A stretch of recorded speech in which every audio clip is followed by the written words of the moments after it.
আমার নাম হচ্ছে নূর। আমি এই নার্সারিতে একজন কৃষক হিসেবে কাজ করি।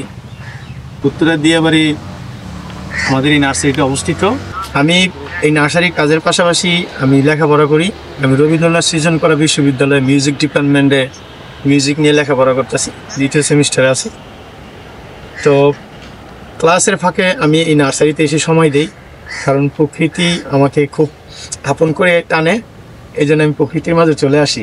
আমার এখানে থাকতে ভালোবাসি, মাঝে মাঝে মনের আনন্দে গান গাই। হ্যাঁ, এইভাবে আমার এখানে থাকতে খুবই মজা লাগে এবং আমি গাছের প্রতি খুব যত্নবান, গাছকে খুব পছন্দ এবং ভালোবাসি। আসলে বয় লাগা না লাগা এটা সম্পূর্ণ মানুষের মনের ব্যাপার। এটা হ্যাঁ, আমার মনটাকে আমি ওইভাবে রাখি যে বয় বলতে আসলে কিছু সব মনের ভাবনা থেকে এই জিনিসগুলো উদয় হয়। রান্না বান্না মূলত আমি এখানে একাই রান্না করে খাই। যেদিন রান্না করতে ভালো না লাগে সেদিন হয়তো কোনো হোটেলে বা বাসায় গিয়ে খাই, যেহেতু আমার বাসাটা এই এলাকাতেই, দিয়াবাড়ি বিআরটির এখানে।